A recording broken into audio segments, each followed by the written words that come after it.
Hello everyone. Welcome back to Easy English Spark channel. I'm so excited to have you here today.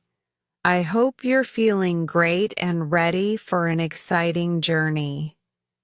In today's video, we're going to dive into improving your English listening and speaking skills, but we'll do it in a fun, creative way. I'll take you through the story of Selina, a young woman facing challenges in a mysterious new home.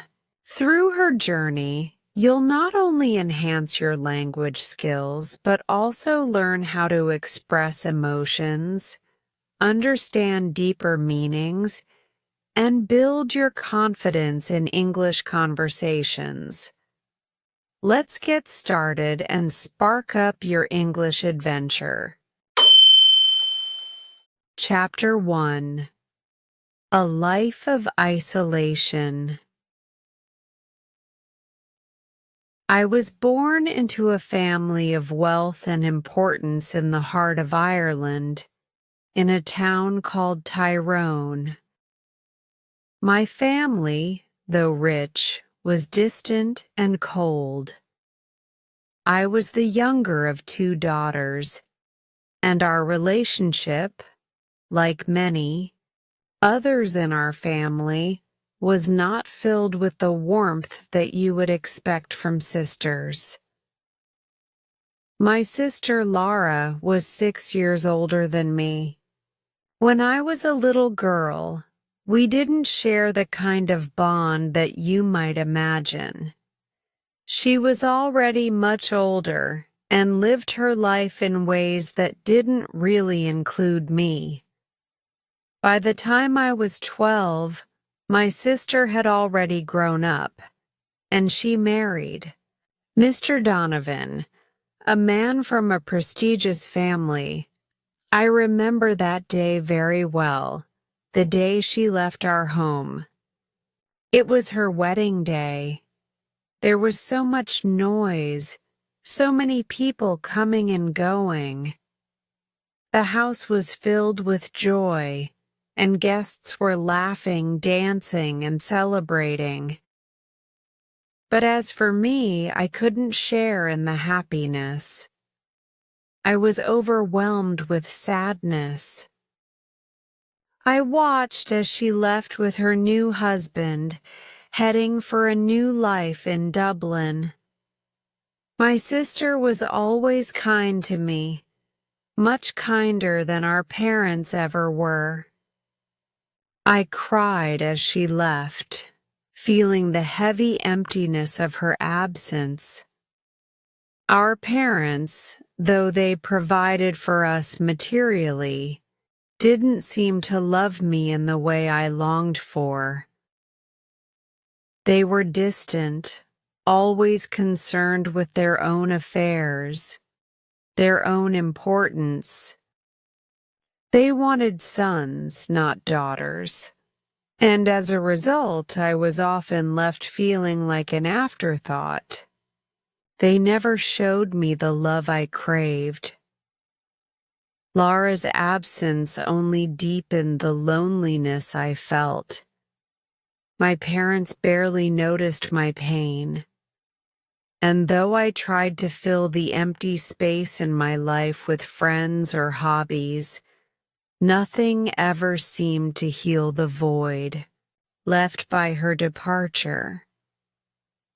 It was as though everything around me was normal, but inside, I was quietly breaking apart.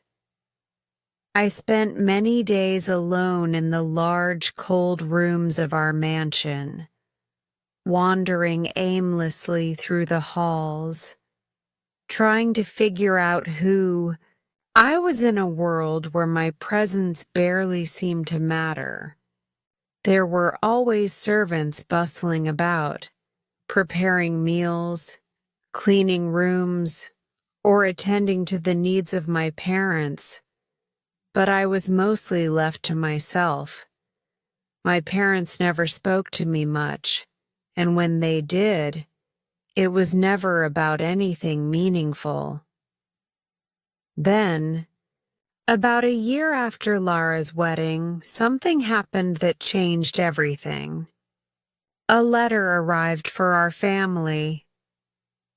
It was from Mr. Donovan, and it carried the news that Lara was gravely ill. She wanted to come home to Tyrone to rest and be with her family. The letter didn't go into detail about what had happened, only that she was unwell and that she longed for the comfort of home. I was shocked, of course. The thought of my sister being sick, especially after she had left so confidently with her new husband, was a difficult thing to process. But the idea of seeing her again filled me with excitement. Finally, there was a chance that things might be different. Perhaps things would return to the way they had been before. I waited anxiously for her arrival. I thought about her constantly, imagining the look of joy on her face when she would walk back through the door. I pictured her sitting beside me, again telling me stories of her new life, of the adventures she'd had. For days I could barely focus on anything else. Every minute felt like an eternity, and each passing hour seemed to stretch on endlessly. But despite the anticipation, something strange happened when the day finally arrived. The hours stretched, and then stretched some more. As the sky grew darker and the evening shadows fell, I listened intently for the sound of wheels on the gravel driveway, the sound of footsteps at the door, the sound of my sister's voice. But nothing came. The evening grew quiet, and the house fell into an eerie stillness. It was almost midnight by the time I could no longer keep my eyes open, yet still, there was no sign of Lara. I was filled with a strange mixture of confusion and dread, unsure of what was happening. I couldn't sleep.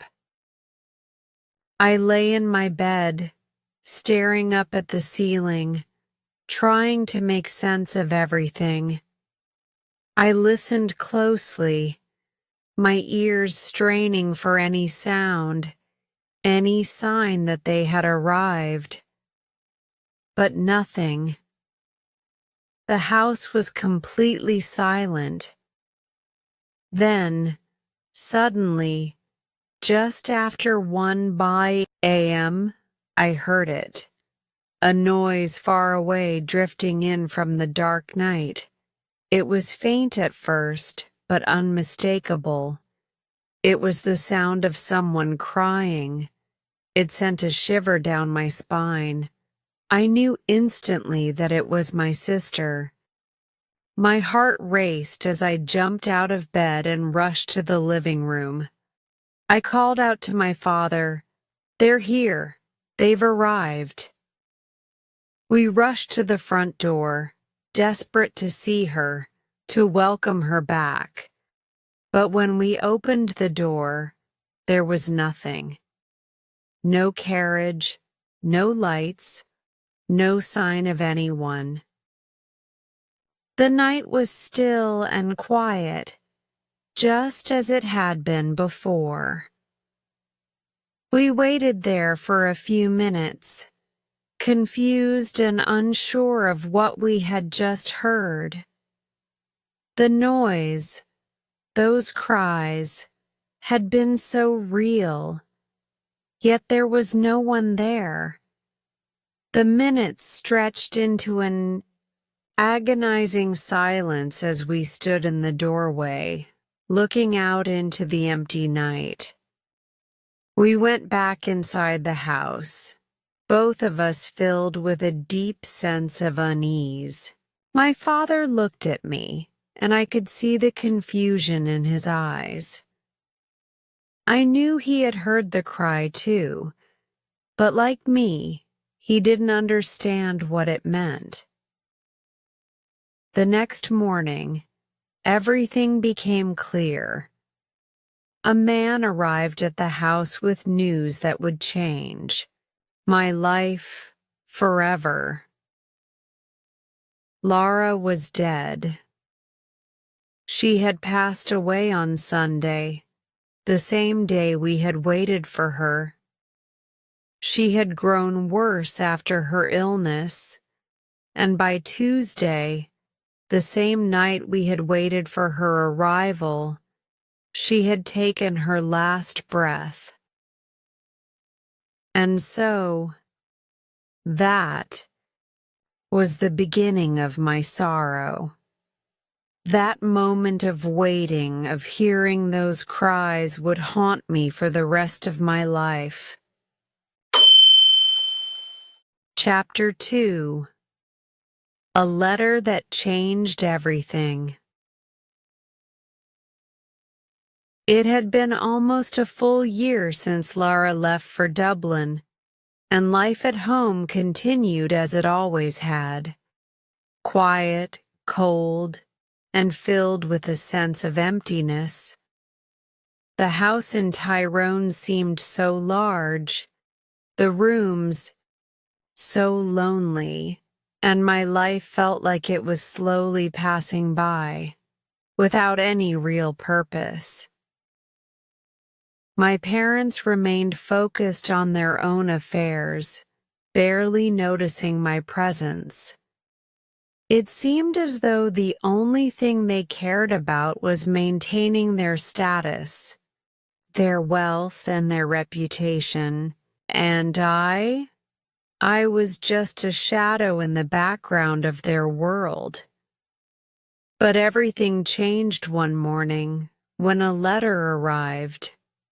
The envelope was sealed with wax, a mark of formality and importance, and it was addressed to my father.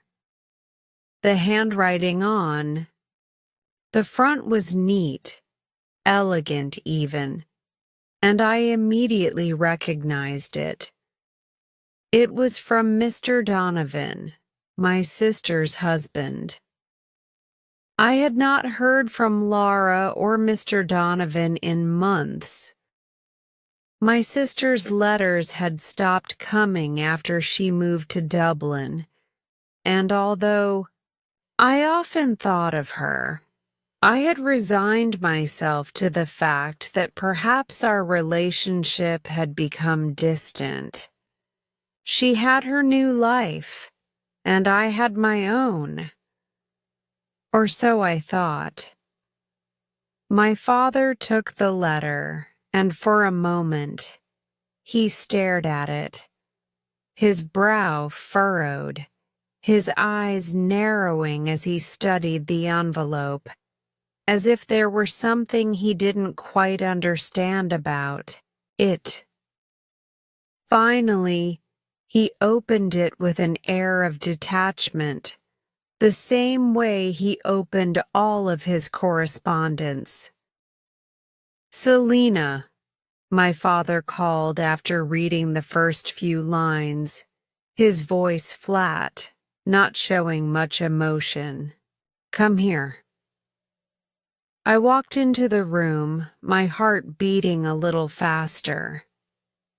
I had no idea why he had called me, but my curiosity grew as I saw the serious look on his face. "Read this," he said, passing the letter to me. I took the letter, my hands trembling slightly as I unfolded the paper. I began to read, my eyes scanning the neat handwriting of Mr. Donovan. "Dear Mr. and Mrs. Colton," the letter began, "I regret to inform you that your daughter Lara has fallen ill. She has been suffering for some time, and her condition has worsened. I believe it is best for her to return home and recover among familiar surroundings. She is requested to come back to Tyrone to be with her family. We will be leaving Dublin on Sunday and expect to arrive on Tuesday evening. Please prepare for her arrival." As I read those words, my mind raced.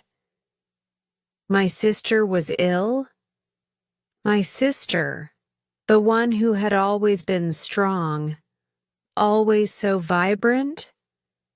I couldn't believe it. The words seemed to blur together, the reality of the situation sinking in slowly. She was coming back home. But why? What had happened to her? 1,000 questions flooded my mind. Was this serious? Why hadn't we heard from her sooner? I couldn't understand why Mr. Donovan hadn't written to us about her illness earlier. But even though I was filled with worry, a part of me felt a strange sense of hope. Lara was coming back. After everything, the years of silence, the distance, I would finally get to see her again. I handed the letter back to my father, my mind still reeling from the news.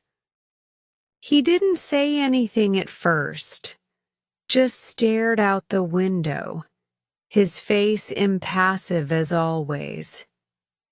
But then he spoke, his voice quiet. "We'll prepare for her return. Have the servants make the guest room ready." He didn't seem to share my sense of urgency, but I didn't care. I immediately rushed to my room, my thoughts consumed by the idea of Lara coming home.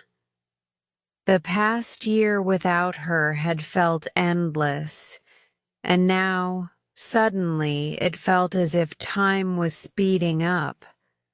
I couldn't stop thinking about her, imagining her face, her laugh, her presence filling the empty spaces in the house. I spent the next few days preparing for her arrival. I made sure that everything in her room was as it had been before she left. Nothing had been changed. I even found a few old things of hers that I remembered from our childhood, little trinkets and keepsakes that we had shared, and I placed them carefully on her bedside table. The days dragged on, each one feeling longer than the last. My mind was constantly occupied with thoughts of her. What had happened to her in Dublin? Was she really as ill as Mr. Donovan had said? I couldn't help but worry, but at the same time, I was thrilled. She was coming home. My sister was coming home, and I couldn't wait to see her again. Finally, the day arrived. It was Tuesday, and I could barely contain my excitement. I stood by the window, watching the clock, waiting for the moment when I would finally see her. My heart raced as the hours passed. By the time the sun began to set, I could feel the weight of the day pressing on me. The evening was falling, and still, there was no sign of Lara. It was almost as if the world had slowed down around me.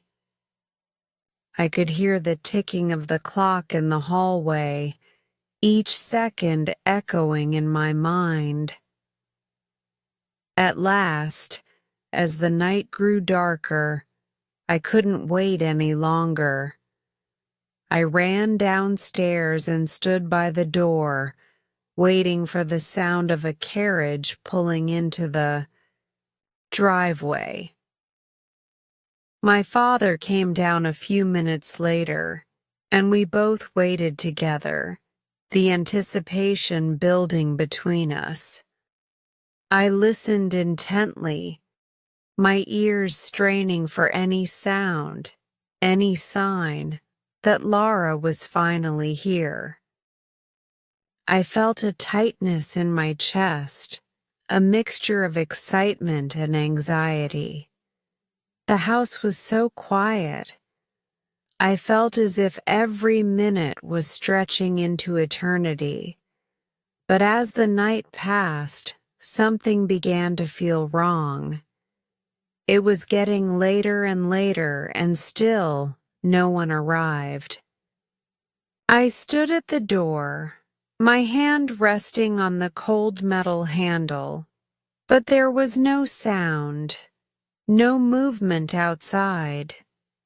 It was almost midnight now. The silence grew unbearable. My father, sensing my growing worry, finally spoke.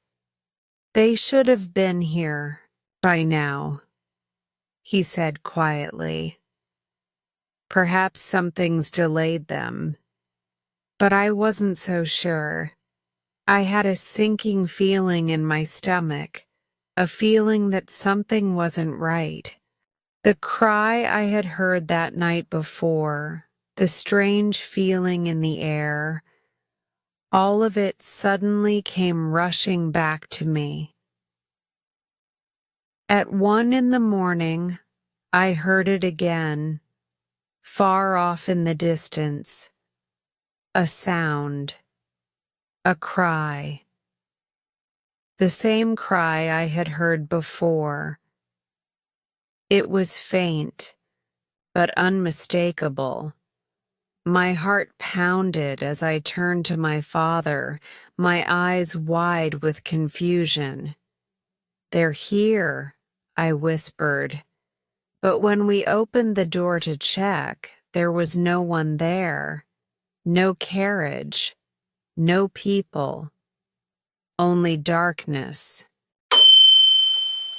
Chapter 3. The Ghostly Night. The night had fallen deep, and the moon was hidden behind a blanket of clouds. It was quiet, far too quiet. The kind of silence that presses in on you makes the air feel heavy and suffocating. I stood there, by the front door, my hand still gripping the cold metal handle, staring out into the dark night. My father stood beside me, equally silent, equally puzzled. The silence between us was strange, more oppressive than comforting. I glanced at the clock on the mantelpiece. It was nearing midnight. We had waited for so long, for hours, but there was no sign of my sister or her husband.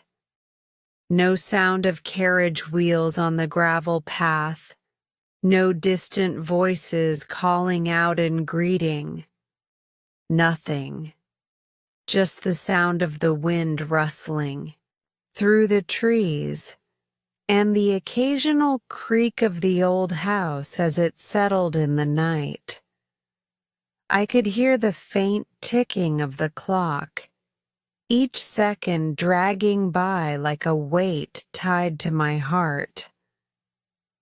"I told you they should have been here by now," my father muttered, his voice sharp, but there was something in it, something that made me feel uneasy, something that made the hairs on the back of my neck stand up.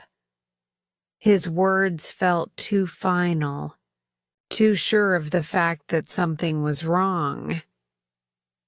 I tried to convince myself that it was just a delay. Maybe the roads had been slower than expected, or perhaps they had stopped to rest at an inn along the way. There could be 100 explanations for why they were late, but even as I thought it, I knew deep down inside that something wasn't right. Suddenly, a faint sound broke through the stillness. It was distant at first, just a whisper in the air. But then it grew louder, clearer, a sound that made my heart leap in my chest. It was a cry, soft, barely audible, but unmistakably human. A cry that chilled me to the bone. I turned to my father, my eyes wide with fear. "Did you hear that?" I asked, my voice barely above a whisper. He didn't answer. At first, he just stood there, listening, his face a mask of confusion and concern. Then he nodded slowly, his eyes narrowing, scanning the darkness. "I heard it too," he said quietly, almost to himself. "But where is it coming from?" We both stood there, listening, straining our ears to catch any further sounds. The cry came again, this time louder, more desperate.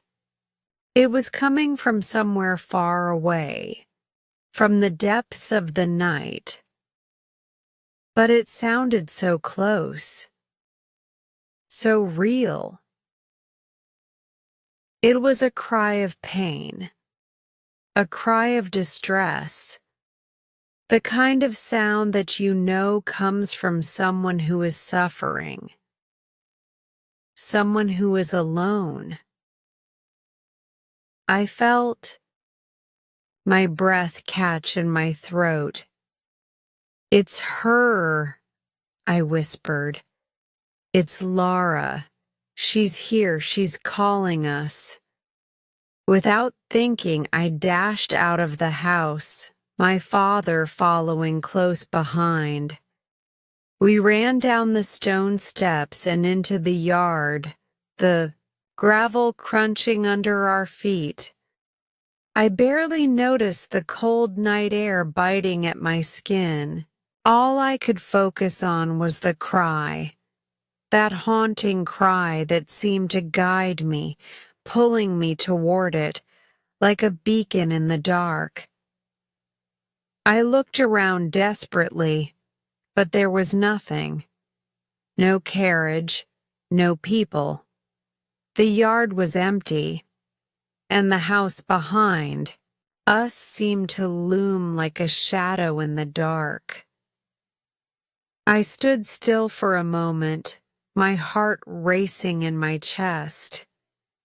The sound had stopped, but the weight of it, the feeling that something was terribly wrong, remained. "Father, where is she?" I asked, my voice trembling. He didn't answer at first. He just stood there, his face pale and drawn, his eyes searching. the darkness, looking for something, anything, that could explain what was happening. "I don't know," he said quietly, his voice shaking with an emotion I couldn't place. "I don't understand it either." We stood there for what felt like an eternity, waiting for something, anything to happen. I was about to turn back to the house when the sound came again. This time, it was closer. So close, it felt as though it was coming from just beyond the door. I gasped and looked up at my father. His expression was unreadable, but there was something in his eyes, a deep, unsettling fear. He didn't move, didn't speak, just stood there, his body tense, like he was waiting for something, dreading something. We heard the cry again, louder this time, as though it was right in front of us. But still, there was nothing. No movement. No shadows. No figures in the dark. We couldn't see anything, and yet, we knew it was there. The feeling of being watched, of being surrounded by something unseen, was overwhelming. My father turned to me, his voice trembling. "We need to go back inside," he said. His tone was firm, but there was a note of fear that I had never heard before. "It's not safe out here." I didn't argue. I followed him back into the house, my mind spinning with questions. But even as I stepped inside, the air felt colder. The darkness seemed to linger around us, seeping into the walls, into the very fabric of the house itself. We closed the door behind us, the heavy silence settling in once more. But it wasn't the same as before. The house felt different now, haunted, as though something had changed, something had shifted. My father didn't say a word as he walked to the sitting room, his steps heavy and slow. I could see the fear in his eyes, but he wasn't looking at me. He was looking at something else, something I couldn't see. I stood there frozen in place, listening to the silence. But it wasn't just silence anymore. It was suffocating. The air in the house felt thick, oppressive, as though it was closing in on me. And then I heard it again, the faint sound of someone crying. This time, the cry was unmistakable. It wasn't distant.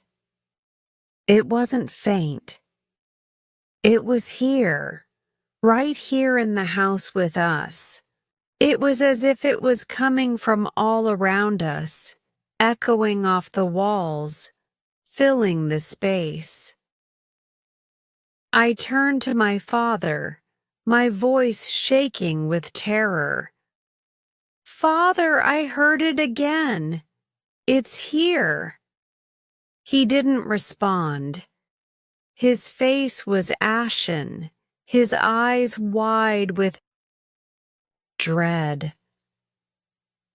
He turned slowly, as if moving through water, and without saying another word, he left the room. I stood there, alone in the silence, my heart pounding in my chest. I wanted to follow him, to demand answers, but my legs wouldn't move. I couldn't move. I was rooted to the spot, as if the very house was holding me captive, trapping me in this nightmare. And then, just as I was about to call out for my father, the door creaked open, slowly, with an eerie groan that seemed to echo through the entire house. I turned to look, but there was no one there. The room was empty. The air grew colder still, and I could see my breath in the dim light of the room. Something was wrong. Something was terribly wrong. And then it hit me. The cry. The one we had heard in the yard. The one we had heard just moments ago. It wasn't my sister's. It wasn't Laura. It was a warning that something was coming, something dark, something terrifying, and we were not prepared for it. Chapter 4. A Life Incomplete. The days following the strange events of that night were filled with a heavy silence, one that seemed to hang in the air like an unspoken truth. Life at the house in Tyrone continued, but it was as if something vital had been lost, something that could never be found again. The unease I felt lingered, gnawing at me, making it difficult to concentrate on anything. The house, once familiar and comforting, now felt like a place of sorrow, a place where memories, not of love or warmth, but of loss and fear, were now etched into the walls. I tried to go about my days as normally as possible. My parents, however, seemed oblivious to the weight that had settled over me. They had always been distant, their concerns focused on appearances, on wealth, and on the propriety that came with being part of the upper class. To them, the strange events of the night had been nothing more than a passing, unexplained occurrence. They didn't see what I saw. They didn't feel the palpable change that had come over the house. I spent most of my time alone in my room, where I would stare out of the window at the sprawling estate. The green fields stretched out before me, the gardens blooming in the spring sunshine, yet everything felt hollow. The once vibrant life I had imagined I would lead was now out of reach, slipping further and further away from me with each passing day. My mind often wandered to my sister, Laura. I had longed for her return, hoping that her presence would fill the void that had grown so large within me. But now, with her gone, and the terrifying events that had followed her passing, I couldn't escape the feeling that everything had gone wrong. Everything was incomplete. I was incomplete. The days stretched on, one after the other, each one bleeding into the next. I didn't care much for the guests who visited, nor did I have the energy to engage in the conversations that my parents insisted upon. They were still determined to find a suitor for me, still obsessed with securing my future, despite my inability to care about it. Men came to visit. They were often well-dressed, polite, and charming, exactly the kind of men my parents approved of. They came with gifts, with smiles, and with proposals of marriage. They talked about their estates, their businesses, and their connections. Some of them had grand titles. Some were wealthy beyond measure. But none of it mattered to me. I couldn't bring myself to care about any of them. They would often ask me questions, what my interests were, where I liked to travel, what books I enjoyed reading. But I never gave them the answers they wanted. I would smile politely, nodding, along as they spoke, but inside, I felt a deep sense of emptiness. There was no joy in those interactions, no excitement in the possibilities they offered. I was not interested in marrying any of them. I didn't even know if I wanted to marry at all. At the time, I couldn't imagine a future that didn't include my sister, Laura, or the life I had once dreamed of. All of it felt pointless, meaningless. One man in particular seemed determined to win my attention. His name was William. He was tall with dark hair and striking blue eyes that seemed to look straight through me. He was charming, confident, and kind. He said all the right things. He spoke of how he admired my family's legacy, how he would be honored to call me his wife, and how much he looked forward to starting a family with me. He seemed sincere, and I could see the affection in his eyes whenever he looked at me. But despite his efforts, I felt nothing. He came to visit often, and each time he would talk to me for hours about his life, about the world outside our home, about things I had no interest in. I would nod, smile, and politely answer his questions. But the truth was, my thoughts were elsewhere. I was trapped in a world of sorrow, of grief, and of loss. I couldn't bring myself to care about his proposals, about his plans for the future.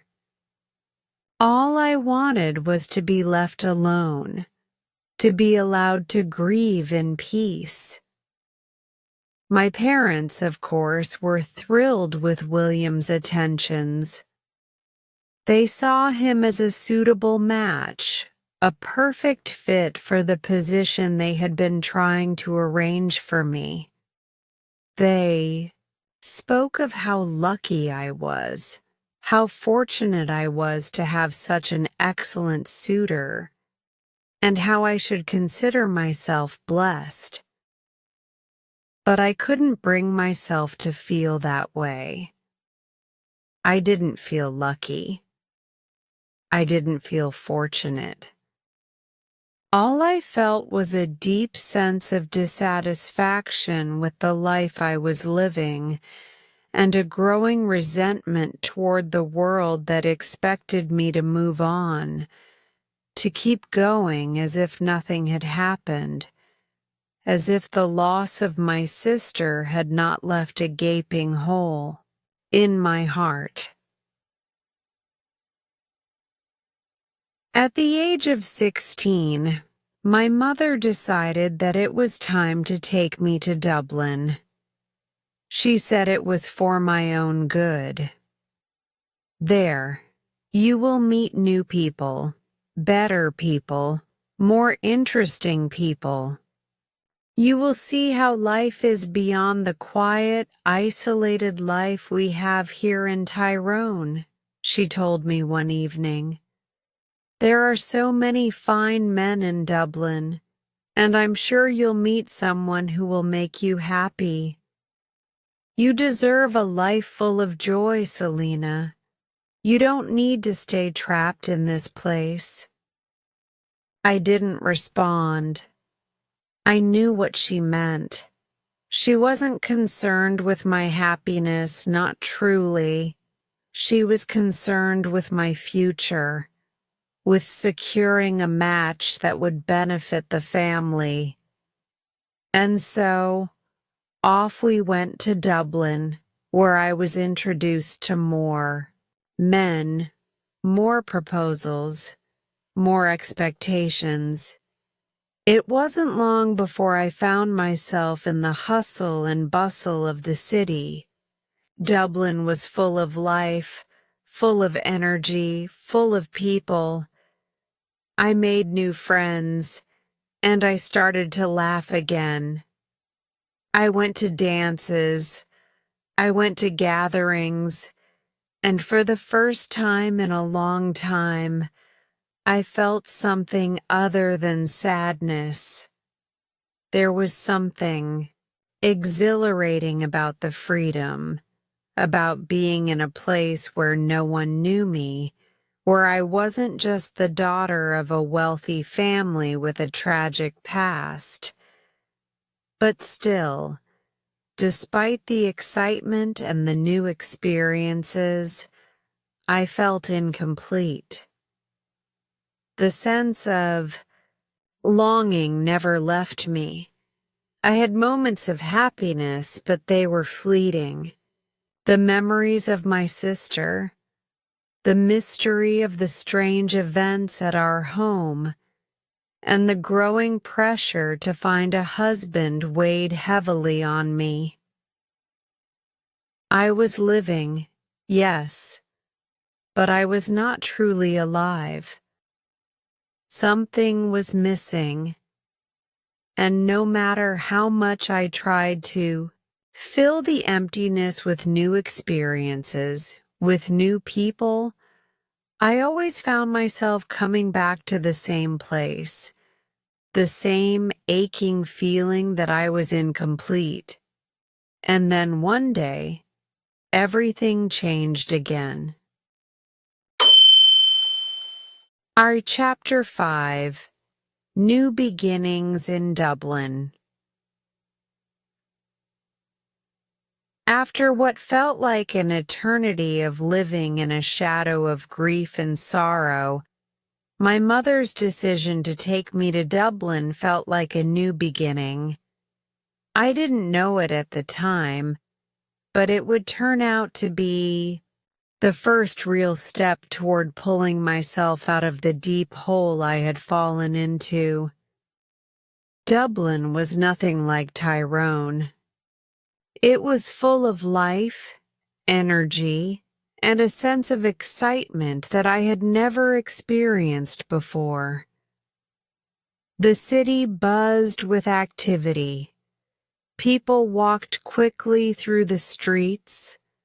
The buildings were taller, the shops were brighter, and the whole place felt alive in a way that Tyrone, with its sleepy countryside, never did.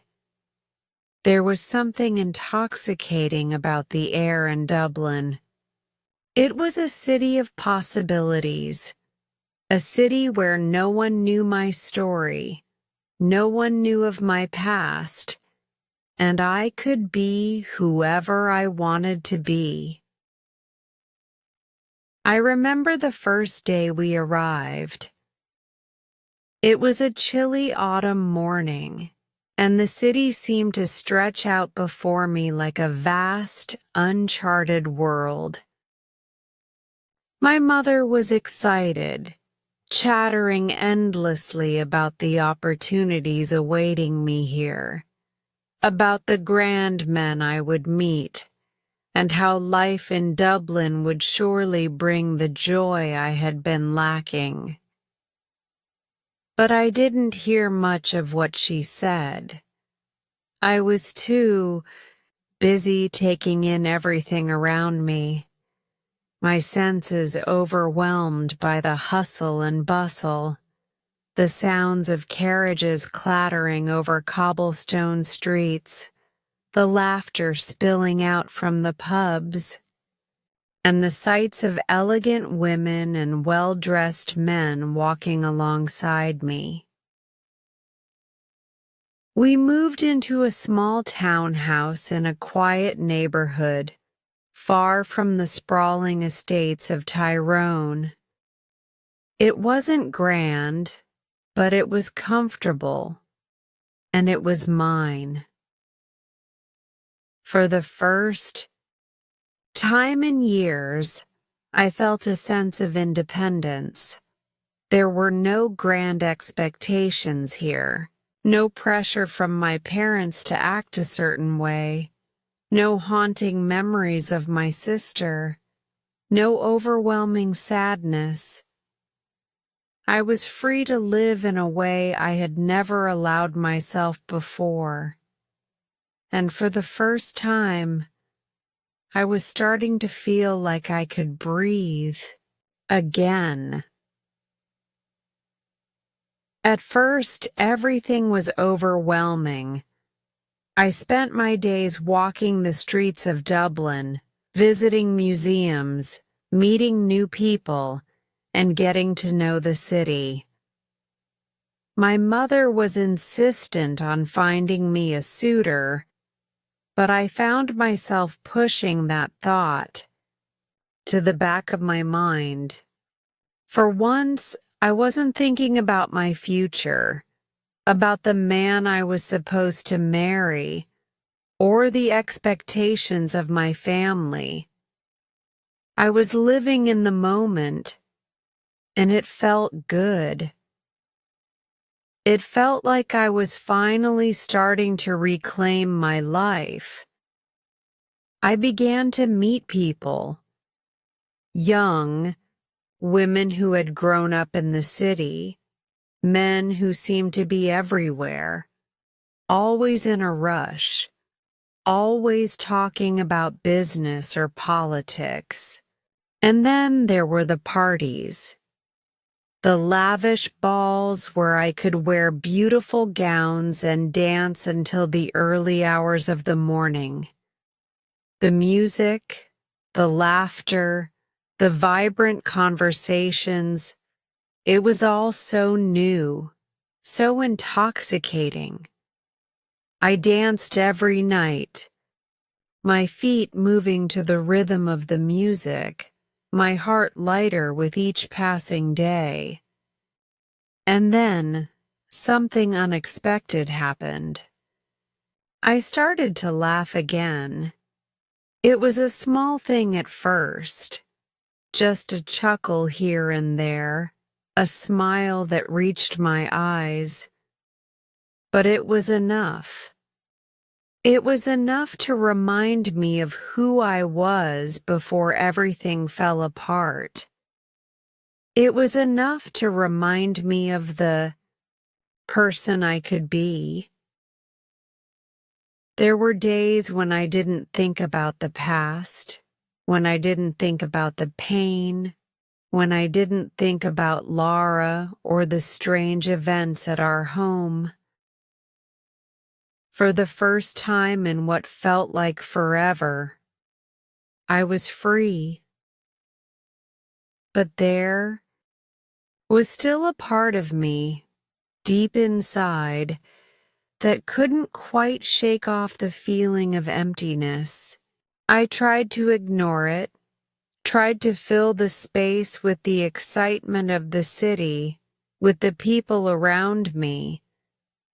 But no matter how much I tried, no matter how many men came to speak to me or how many new friends I made, that feeling remained. I was still incomplete. It was during one of the grand balls that I met him, Lord Rupert. I hadn't expected it. My mother had been talking about him for days before our paths crossed. He was a man of considerable wealth, a nobleman of high status, and he had taken an interest in me. He was older, perhaps in his late 40s, with graying hair and a dignified air about him. There was something about his presence that commanded attention. He wasn't the kind of man I would have imagined for myself, but there was something about him that made me stop and take notice. Lord Rupert was polite, well-spoken, and charming. He had the kind of easy confidence that made everyone around him feel at ease. When he asked me to dance, I didn't hesitate. I had danced with many men before, but there was something different about him. As we glided across the ballroom, I couldn't help but notice the way he spoke, how he made me feel like I was the most important person in the room. There was something captivating about him, something that pulled me in despite myself. We talked for hours after the dance, and the more I listened to him, the more I realized that I was beginning to feel something. It wasn't love, not yet, but it was a kind of connection, a feeling of comfort I hadn't felt in a long time. He spoke of his travels, of his experiences in distant lands, of the challenges he had overcome. I found myself intrigued by him, by his intelligence, by the way he seemed to see the world. As the night wore on, I found myself thinking less about my past and more about the future, about the life I could have, about the possibility of moving on. Perhaps for the first time in a long time, there was someone who could fill the void inside me, someone who could make me feel alive again. But even as I felt this connection growing between us, a small voice inside me couldn't help but wonder, was I just looking for someone to fill the emptiness left by my sister? Was I just desperate to escape the grief that had defined my life for so long? I didn't know the answer yet, but as the days passed and I saw more of Lord Rupert, I began to realize something. I had begun to live again. I was starting to find joy in the world around me, to find excitement in the possibility of a future that didn't have to be defined by the past. And that, I thought, was enough for now. Chapter 6. A Mysterious Proposal. As the days passed in Dublin, life began to take on a rhythm of its own. My mother, though ever watchful and focused on finding the perfect suitor for me, began to relax just a little. The pressure she had once put on me to marry quickly seemed to ease, perhaps because she saw that I was no longer so withdrawn, no longer trapped in the deep sorrow I had once carried.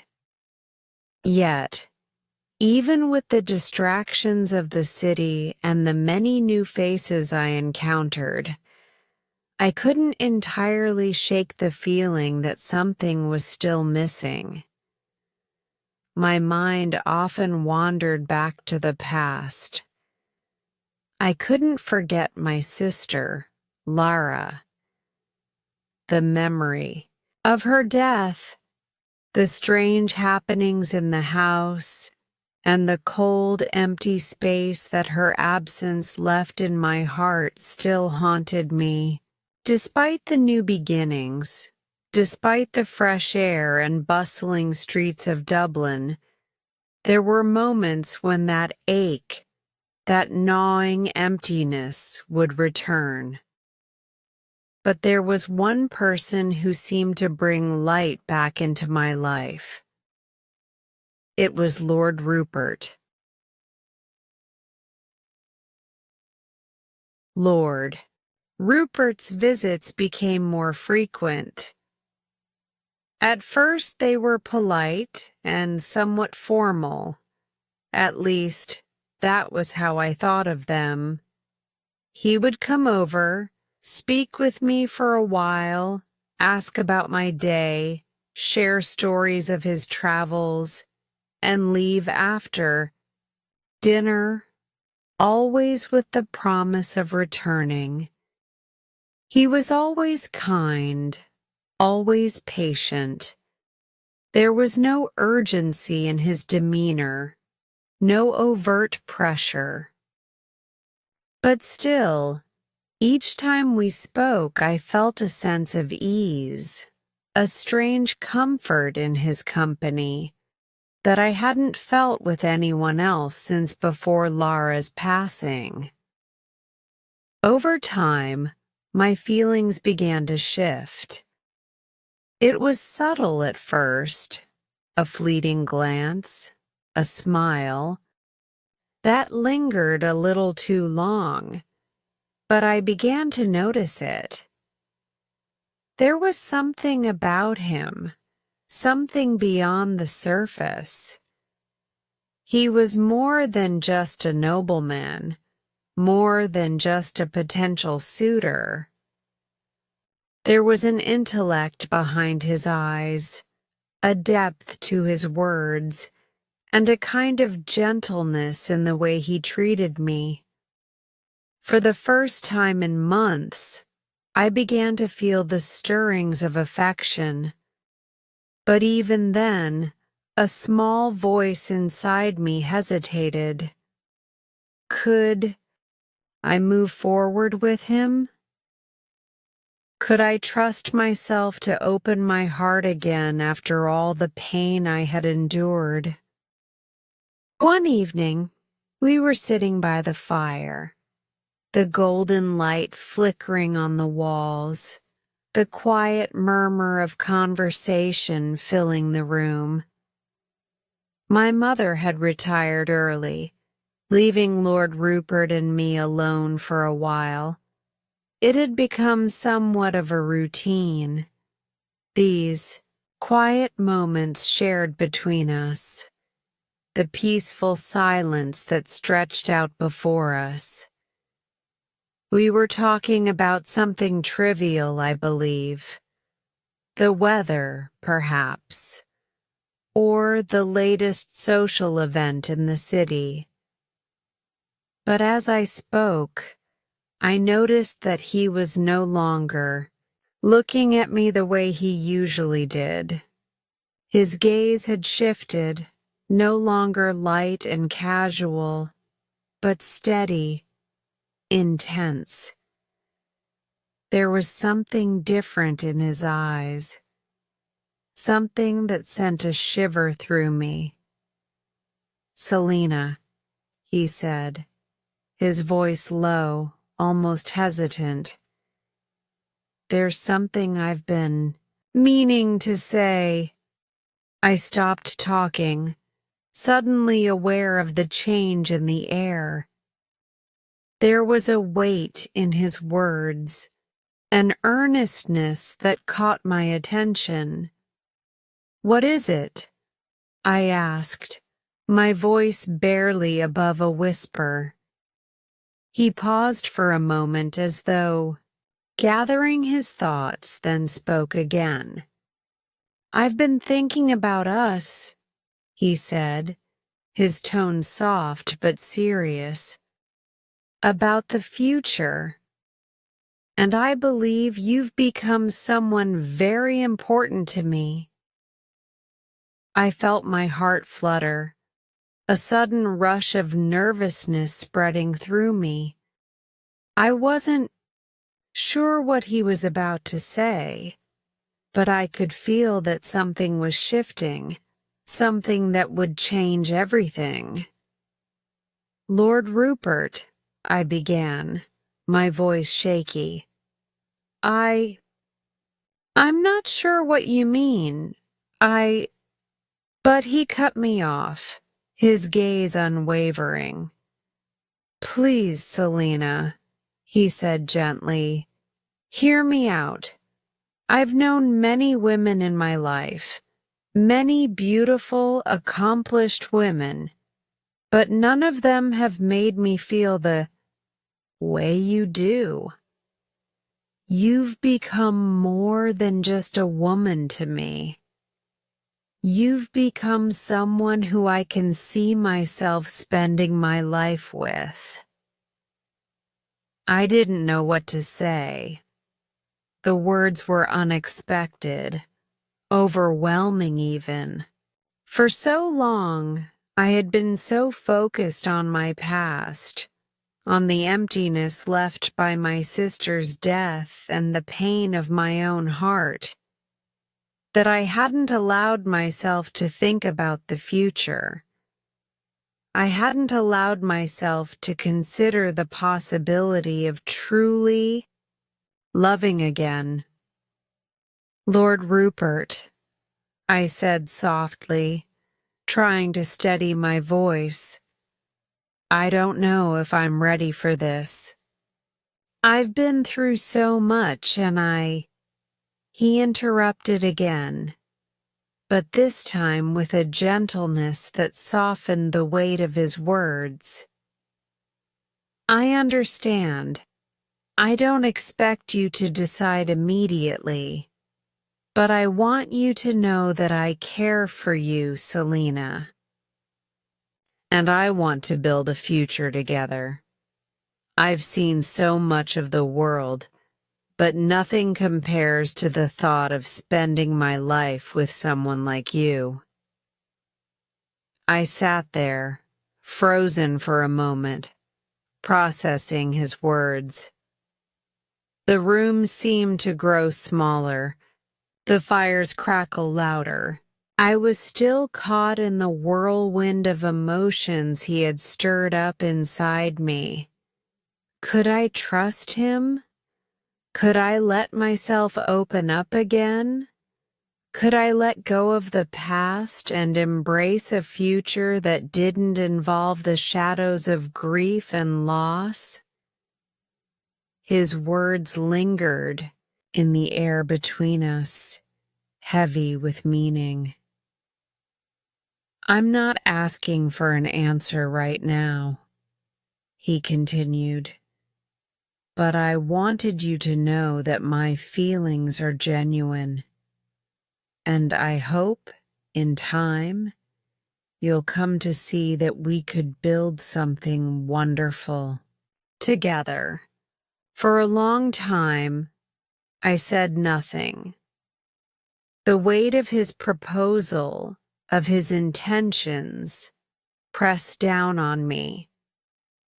I could see the sincerity in his eyes, could feel the honesty in his words. But still, there was that small voice inside me, the one that reminded me of everything I had lost, everything I feared. Could I love him? Could I love anyone after all that had happened? I don't know what to say, I finally whispered, my voice trembling. I need time, Lord Rupert. Please. I need time to think. He smiled softly, his expression understanding. Of course, Selina. I would never rush you. Take all the time you need. Just know that I am here, and I am willing to wait. I want you to be happy, with or without me. But I would be honored to be the one to make you happy. That night, after he left, I sat by the window, staring out at the darkened city. My thoughts were a swirl of confusion and uncertainty. What did I want? What did I need? Could I move forward with Lord Rupert? Could I open my heart to him? Or was I forever bound by the grief of the past? The proposal was unexpected, and it came with a weight that I wasn't sure I was ready to bear. But I couldn't deny that there was something about him, something that drew me in, something that made me wonder if I could take the chance. If I could allow myself to love again.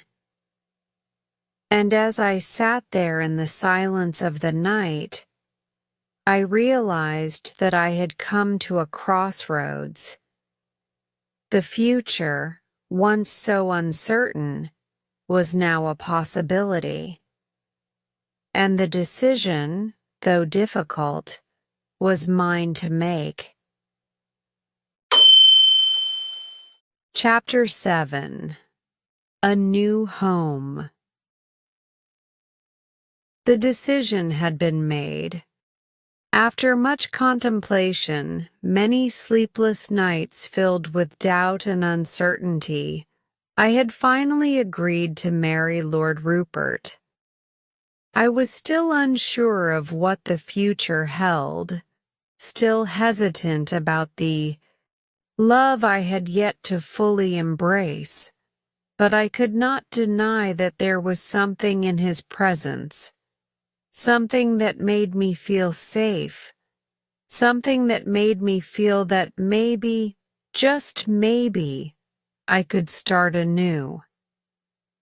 Our wedding took place quietly, with only close friends and family in attendance. It wasn't a grand affair, not like some of the weddings I had heard about in Dublin, but it was intimate, meaningful. My mother, ever the planner, was pleased with how things had gone, while my father, stoic and reserved as always, simply nodded his approval. I could feel the weight of their expectations, but for the first time in years, I felt a flicker of hope.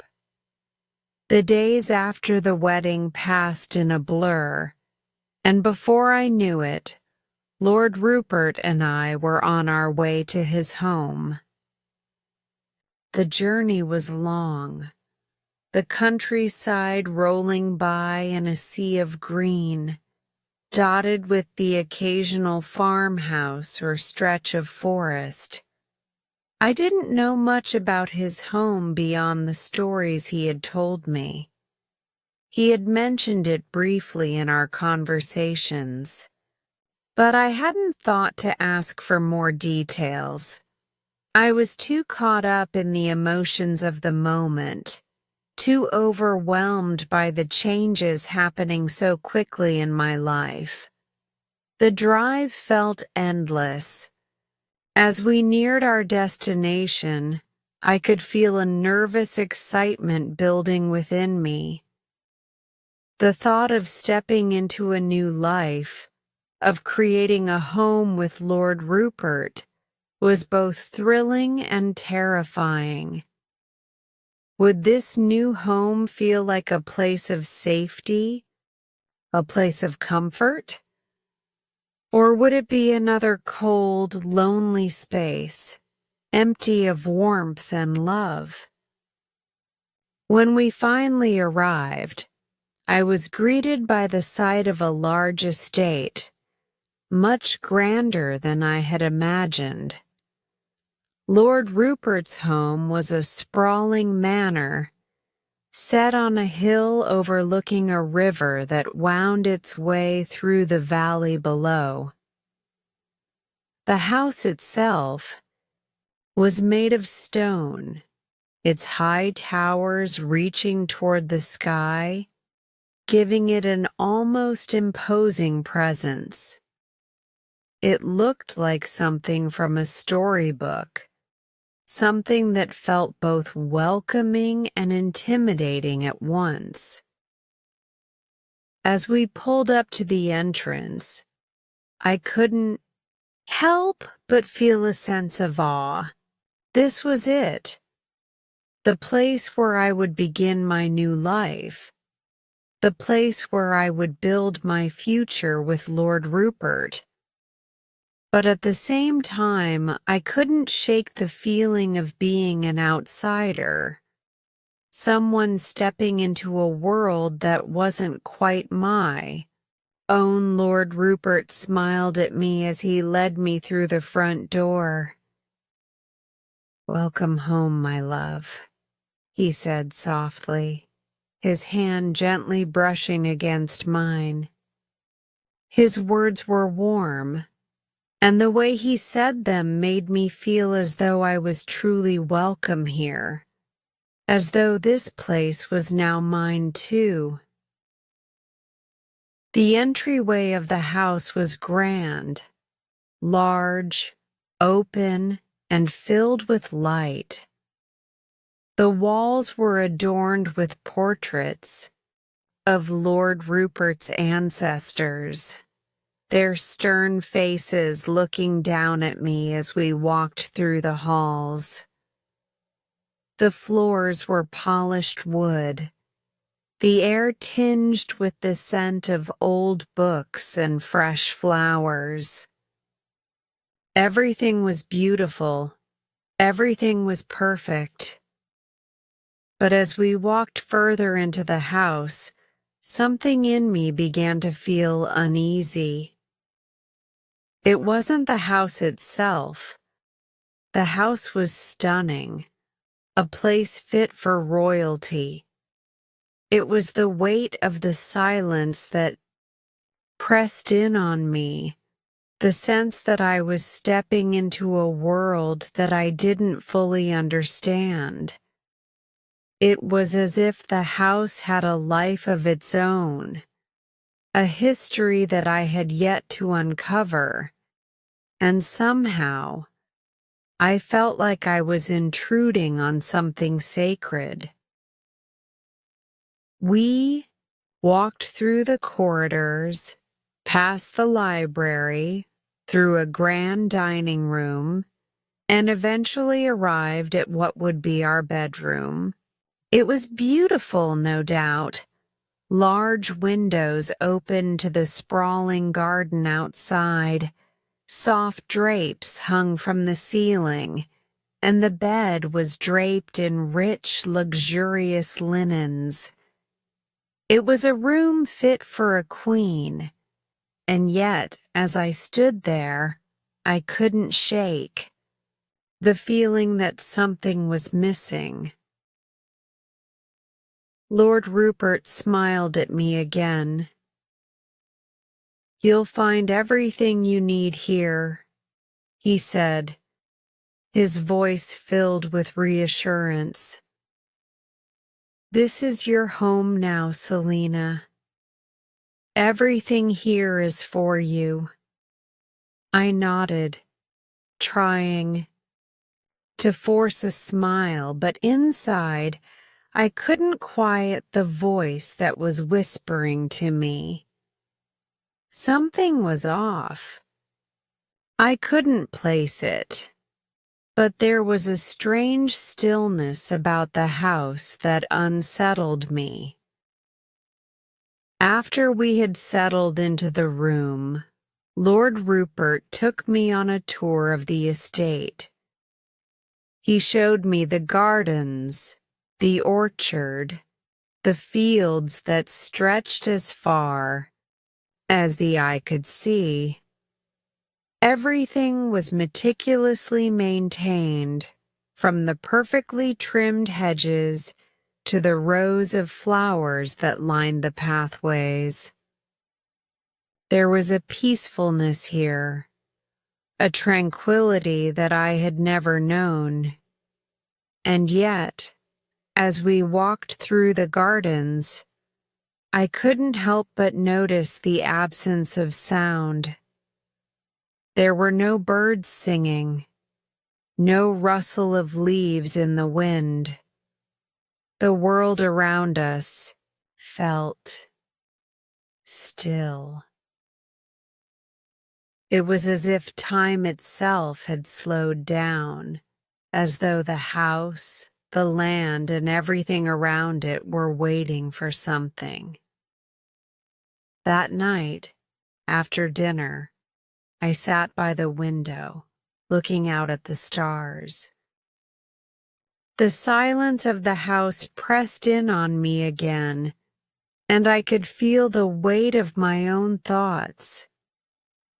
I thought about my old life in Tyrone, about the house that had once been filled with the sounds of my sister's laughter, about the life that had once seemed so full of promise. I thought about my parents and how they had barely noticed when I had left, how they had hardly seemed to care. But here, in this vast, quiet house, I felt alone. I turned to Lord Rupert, who had been sitting in a chair nearby, lost in thought. "Rupert," I said softly, my voice barely a whisper. "What is this place? What does it mean?" He looked at me, his expression unreadable for a moment, before he stood and walked over to my side. "It's home," he said simply. "This is where we'll build our life together, where we'll grow old together. This house, this estate, this is where our story will unfold." His words should have comforted me, but instead, they filled me with a sense of unease. I had thought I was ready for this. I had thought I could embrace this new life. But as I stood there, in the vast emptiness of the house, I realized that perhaps I wasn't ready at all. As the night drew on, I lay in bed beside Lord Rupert, but sleep wouldn't come. The house, with all its grandeur and beauty, felt cold. The walls seemed to close in around me, and I couldn't escape the feeling that something was watching, something waiting. It wasn't the house itself. I knew that. It was the past, the unresolved emotions that clung to me, the grief that refused to let go. And in the silence of that house, I realized that my new life had only just begun. but it wasn't the fresh start I had hoped for. It was a beginning, yes, but one filled with uncertainty and fear. And as I closed my eyes that night, I wondered if I had made the right choice in coming here. If I had made the right choice in marrying Lord Rupert. But the truth was, I didn't know. And for the first time in a long time, I felt completely alone. Chapter 8. The Warning. The days that followed our arrival at Lord Rupert's estate were a blur of beauty and discomfort, tranquility and unease. The grand house that once seemed so imposing now felt almost suffocating in its silence. Despite the outward calm, I could feel something lurking beneath the surface. Something I couldn't quite grasp. Something that unsettled me in ways I couldn't explain. The vast, empty halls seemed to echo with whispers of the past, and the stillness outside, where the wind barely moved the leaves, seemed unnatural. But even in the midst of my unease, I tried to make the best of it. Lord Rupert was kind to me, patient, always trying to ease my fears and doubts. He would take me out for walks in the gardens, show me around the various rooms of the estate, and talk about our future. Yet, each night, as I lay in bed, my mind would wander, and the silence of the house would creep in once again. It was on one of these evenings, as I sat by the fire, contemplating the weight of it all, that I met Martha.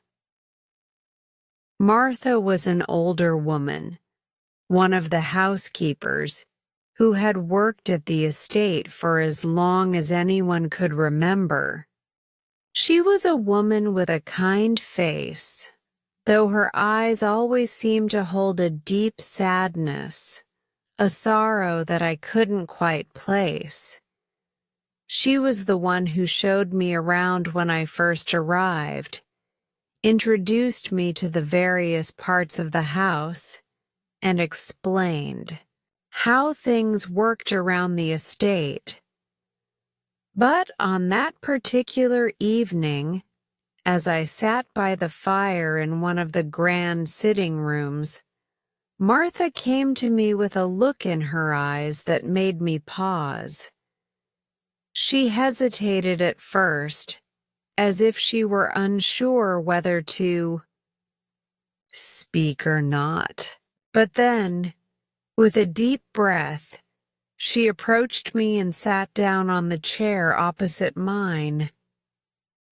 "Madam," she began, her voice low and steady, "there's something I must tell you." I turned my attention fully to her, sensing the weight of her words. "What is it, Martha?" I asked, my curiosity piqued, though my heart tightened with an inexplicable sense of dread. She looked around the room as if making sure no one was listening before speaking again. "It's about the house," she said, her voice dropping even lower. "It's about the things you can't see, the things you shouldn't know. I've worked here for many years, and I've seen things, heard things. things that are best left forgotten. I sat there, silent, waiting for her to continue. Her words were cryptic, and I felt my heart beat faster in my chest. Lord Rupert, she continued after a long pause. He's a good man. But there are things in his past, things that have followed him here, things that even he can't escape. She swallowed hard, her hands twisting nervously in her lap. This house has a history, madam. A history that's darker than it seems. I felt a chill run through me. What do you mean? I asked, my voice trembling slightly, though I couldn't quite place why. Martha hesitated, then looked directly into my eyes. The house, madam. It's cursed, she said softly. I'm not one for superstition, but I've seen things I can't explain. The black coat, the whispering in the halls, the cold spots that come and go. It's the spirit of Lady Rupert, the first wife. Her death. It wasn't natural. And her spirit. It hasn't found peace. I stared at her in disbelief, my mind racing as I tried to process what she was telling me. The first wife? Lady Rupert? What did this have to do with me? With my new life here? Lady Rupert died many years ago, Martha continued. It was a tragic death, one that no one talks about. Some say she was killed, others say she took her own life. But what's important, madam, is that she was never laid to rest properly. Her spirit, it haunts this house. It's been waiting, watching. Watching? I whispered, my voice barely audible. What do you mean? Martha's face hardened, her eyes filled with a deep sorrow. She's not at peace, she said. And when someone enters this house, someone who might take her place, someone who might take what she lost, she comes, she watches, and she takes. I don't know why, but it's been happening for generations. The next woman to marry into this family, she will face the same fate. I felt a cold sweat break out across my skin. You're saying I'm next? Martha nodded grimly, her face pale. It's been foretold, madam. The next Lady Rupert, the next wife, will face her wrath. It's the curse of this house, of this family. You cannot escape it. The weight of her words hit me like a ton of bricks. I felt as if the ground beneath me had shifted, as if the very air around me had become suffocating. A curse? A ghost? I had never believed in such things. I had never thought much of spirits or hauntings. But Martha's face, the terror in her eyes, told a different story. And the more I listened to her, the more I began to feel the weight of something unseen pressing in on me. I don't understand, I said, my voice shaking. Why didn't Lord Rupert tell me this? Why didn't he warn me? Martha sighed, her gaze distant, as though lost in some memory. He knows, she said quietly, but he's afraid. Afraid of what might happen if you learn the truth. He wants to protect you, but the truth is, there's nothing anyone can do. The curse is real, and it always comes for the next wife. My heart pounded in my chest, and I felt my breath quicken. The room seemed to grow darker, the fire's warmth no longer comforting but almost suffocating.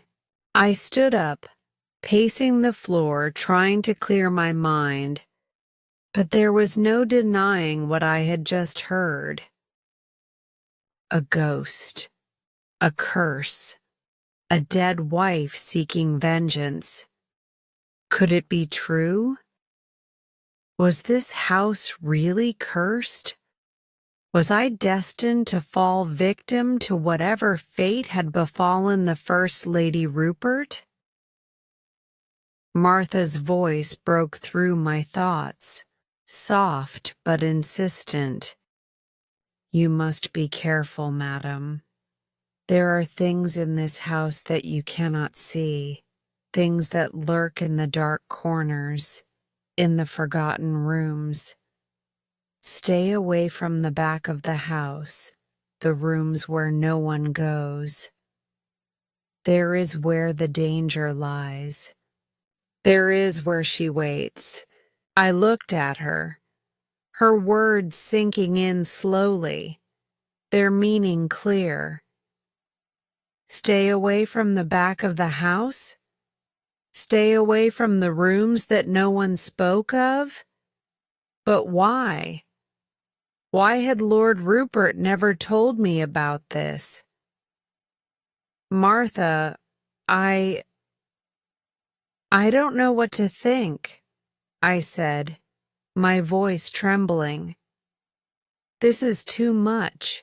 She stood up slowly, her movements deliberate, and gave me a long, knowing look. You'll learn soon enough, madam. You'll learn that the past doesn't stay buried forever. It will find you, no matter how far you run. With that, she turned and walked away, leaving me alone in the dim light of the room. I sat back down by the fire, my mind swirling with what I had just learned. A curse?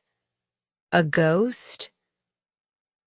Was this just superstition, or was there something deeper at work? I couldn't answer that yet. But I knew one thing for certain. Things in this house were not as they seemed. And as the night stretched on, I couldn't shake the feeling that I was being watched. That something, or someone, was waiting. Chapter 9. A Stranger in the Night. The night after Martha's warning, I couldn't sleep. The house, which had always seemed like a sanctuary, now felt like a prison. The silence that I once found peaceful now suffocated me. The weight of the curse, the strange happenings, and the sense of being watched pressed down on me, each breath heavier than the last. I lay awake in our grand bedroom, staring at the ceiling, the shadows from the flickering candlelight dancing across the walls. Lord Rupert was beside me, already asleep, his steady breathing a stark contrast to the storm of thoughts swirling in my mind. I tried to close my eyes, tried to force myself to rest, but sleep wouldn't come. Every time I closed my eyes, I saw the image of Martha's face, her wide, fearful eyes warning me of the danger that lay ahead. The curse, the ghost of Lady Rupert, the mysterious woman who haunted this house, waiting for the next lady of the manor to fall prey to her wrath. It was impossible to shake the feeling that something was about to happen, that something was already happening. The wind outside howled, its mournful cry echoing through the trees. The old house creaked and groaned as if it were alive, responding to the storm that raged outside. My mind kept drifting back to Martha's words. Stay away from the back of the house, the rooms where no one goes. I had promised myself that I would heed her warning, that I would avoid the dark corners of the house, but the curiosity gnawed at me. What was back there? What was so dangerous about those rooms? Why hadn't Lord Rupert told me anything? I sat up slowly, the cool night air brushing against my skin as I swung my legs over the edge of the bed. I didn't want to wake Lord Rupert. He had no idea what I had learned. No idea about the warning Martha had given me. But there was a part of me that felt like I needed to understand, that I needed to know the truth about what lay hidden in this house. I crept out of the room, careful not to make a sound, and walked quietly down the long hallway. The house felt different now, larger, more imposing, as though it were watching me. The walls seemed to close in around me, the darkness pressing in from all sides. As I walked, I could feel the hairs on the back of my neck standing on end. Made my way to the staircase and descended slowly, step by step, until I reached the ground floor. The house was eerily quiet, but I could hear the distant howling of the wind outside, the occasional rustle of leaves. There were no servants about, no sounds of life. The silence was deafening. My feet carried me through the vast corridors, toward the back of the house where Martha had warned me to stay away. The air grew colder the closer I got to the forbidden area of the house. The hallway stretched out before me, dimly lit by the faint glow of the candles on the walls. It was almost as if the house didn't want me to go any further, as if it were urging me to turn back. I hesitated at the threshold of the dark hallway, where the air seemed to grow thick and heavy. The sound of my own breathing was the only thing I could hear. My hand hovered over the door that led to the rooms Martha had warned me about. My pulse quickened, my heart racing in my chest. But I pushed the fear aside. I had to know what was behind that door. I stepped forward, the floor creaking beneath my feet as I crossed the threshold into the dark hallway. The temperature dropped, and I could see my breath in the cold air. It was as though the house itself were alive, breathing with me, following me as I moved deeper into the shadows. I felt a strange sense of foreboding, a feeling that I was not alone. As I reached the end of the hallway, I noticed the door to one of the rooms was slightly ajar. The faintest sliver of light escaped from the crack, casting an eerie glow on the floor. I couldn't resist. I pushed the door open just enough to slip inside. The room was old, neglected, its dust-covered furniture barely visible in the dim light. The air smelled stale, musty, as if it hadn't been touched in years. The walls were lined with faded tapestries, and the floor was covered in a thick layer of dust. But what caught my eye immediately was the large mirror that hung on the far wall. It was a beautiful mirror, framed in gold, its surface glinting faintly in the low light. But as I looked at it, I saw something that made my blood run cold. For a brief moment, I thought I saw a figure standing behind me in the reflection. A woman dressed in black, her face obscured by a veil. My heart stopped. I spun around, but there was no one there. The room was empty. I turned back to the mirror, my hands trembling as I reached out to touch the cold glass. But just as my fingers brushed the surface, I heard a sound behind me. A soft rustle, like the sound of fabric moving, followed by the faintest whisper of a voice. "Get out." I froze. The voice was soft, but it was unmistakable.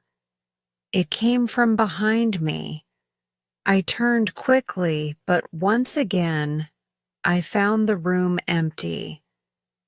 My breath came in short gasps, and I could feel the cold sweat forming on the back of my neck.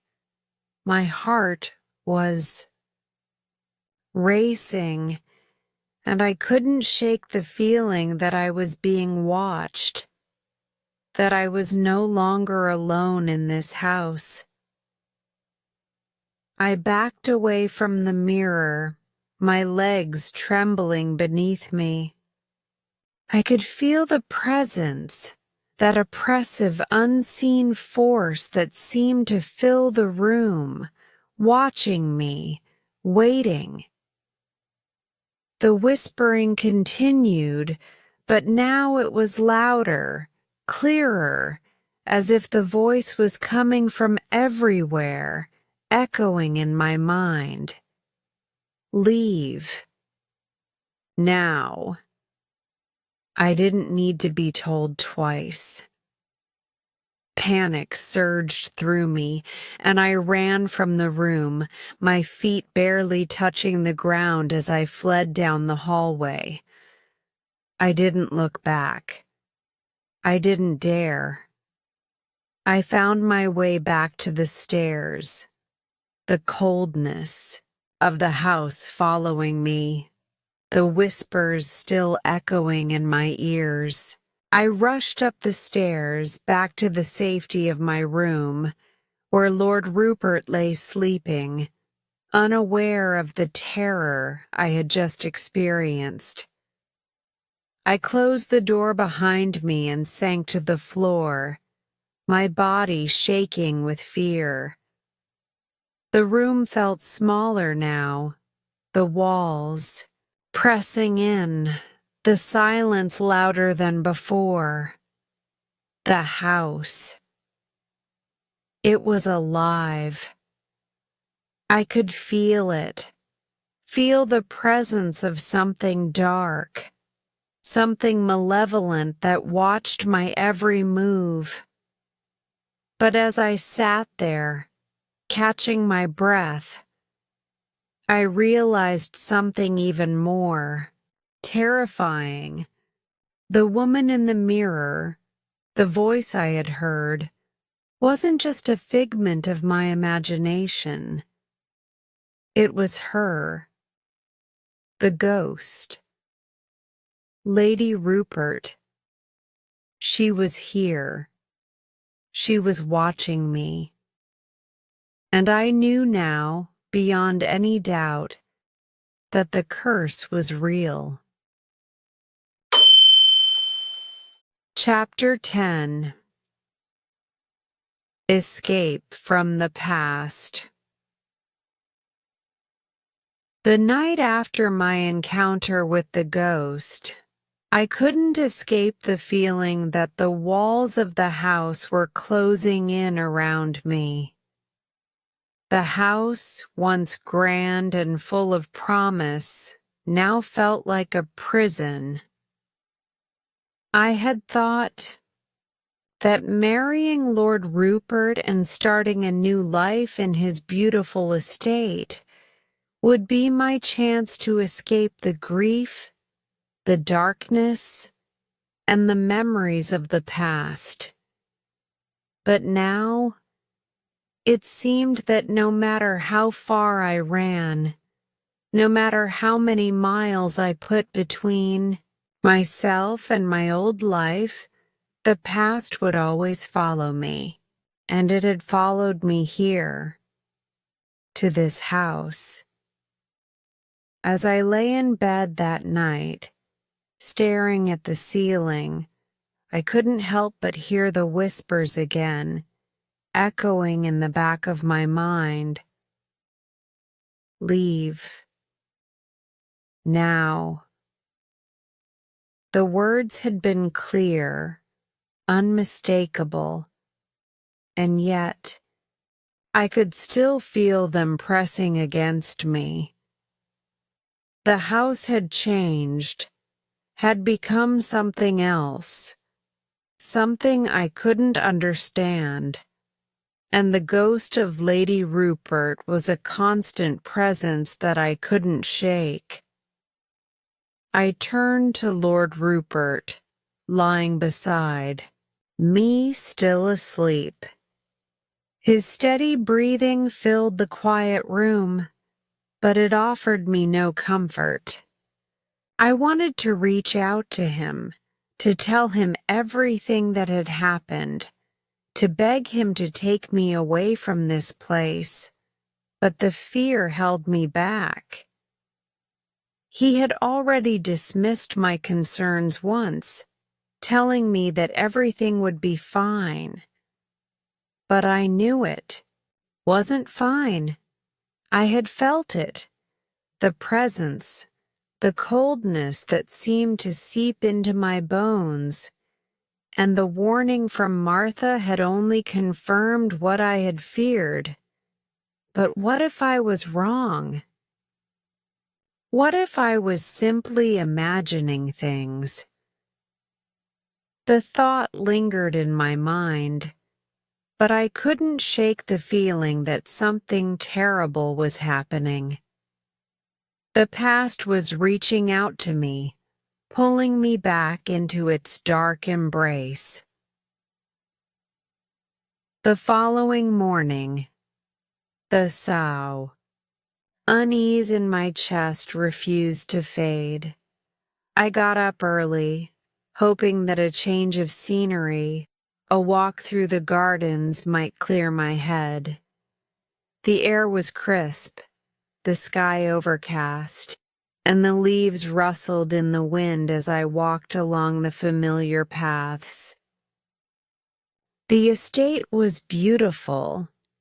There was no denying that.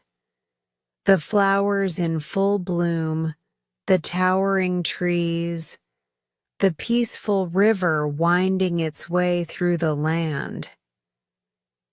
And yet, as I walked, I couldn't help but feel like an intruder, a stranger in a house that should have been my home.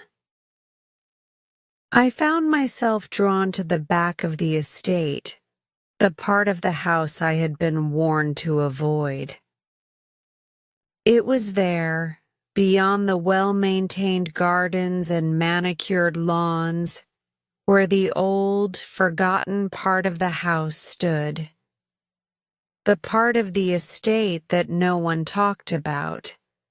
The part that had remained shrouded in mystery.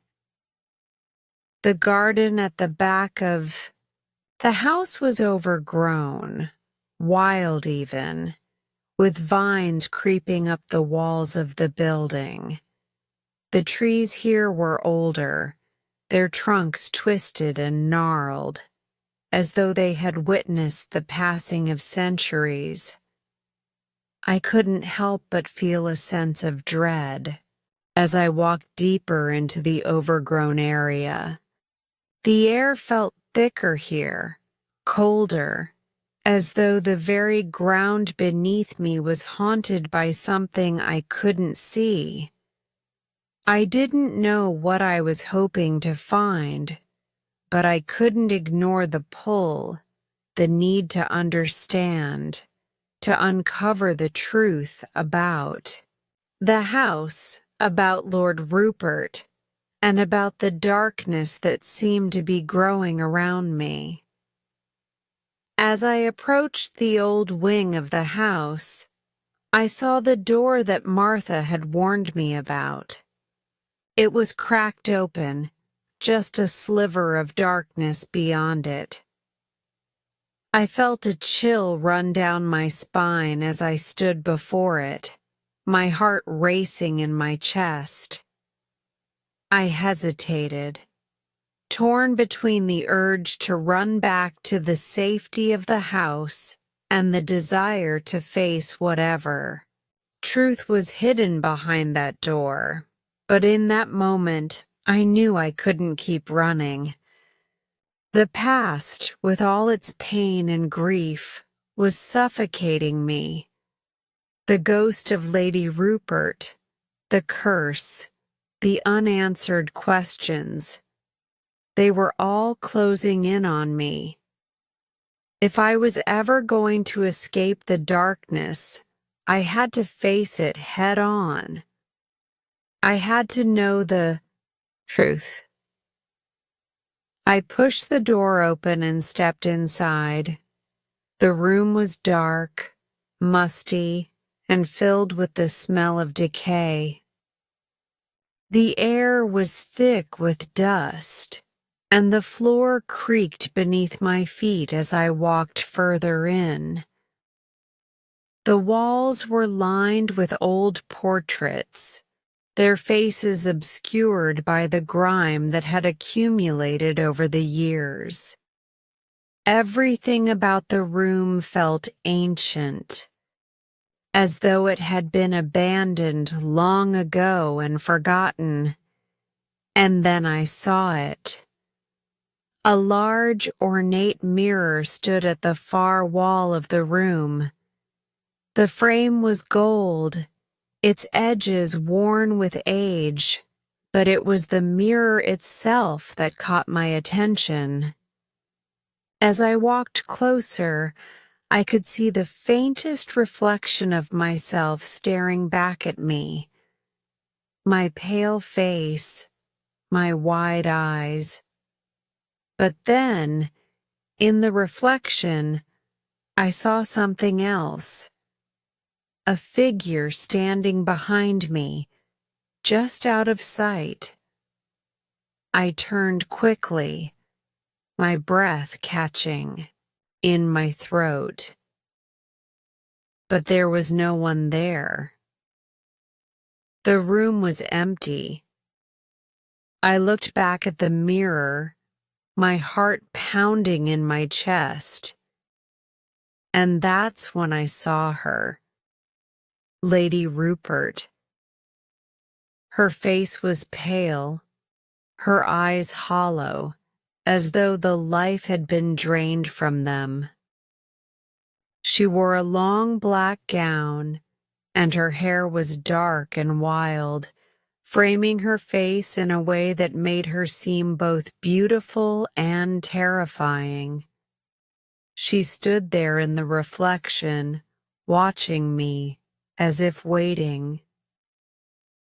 I stepped back, my legs trembling beneath me, and the figure in the mirror seemed to follow my every movement.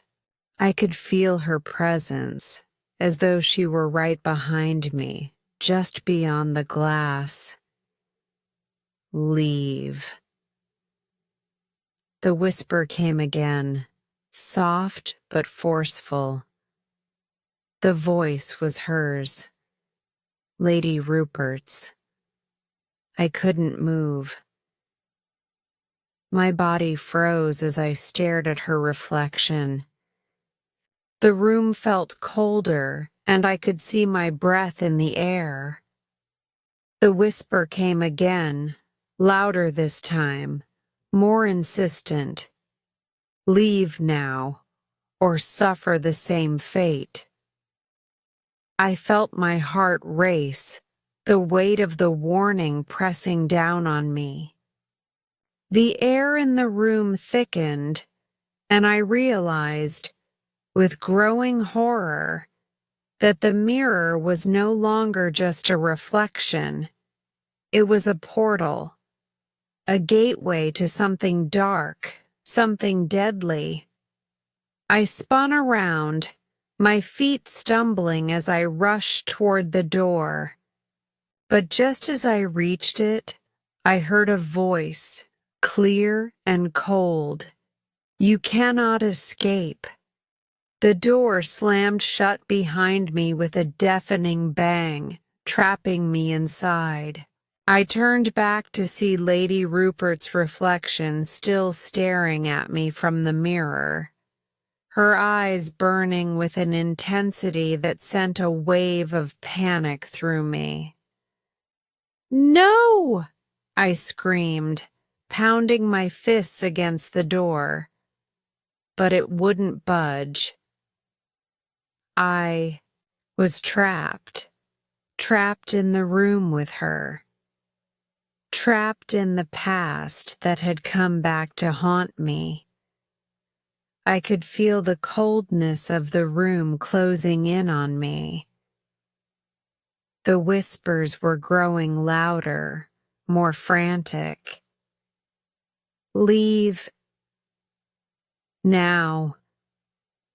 They echoed in my mind, drowning out everything else. And then, with a final chilling breath, I realized the truth. The past was not something I could escape. It was a part of me, a part of this house. And no matter how far I ran, it would always be there, waiting. I couldn't stay in the house any longer.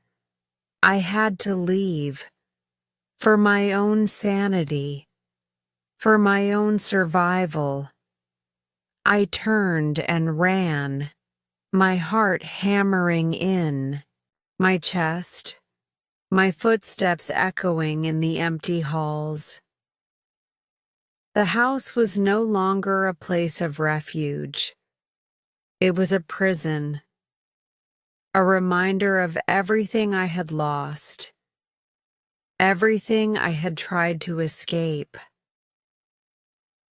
As I reached the front door, I didn't look back.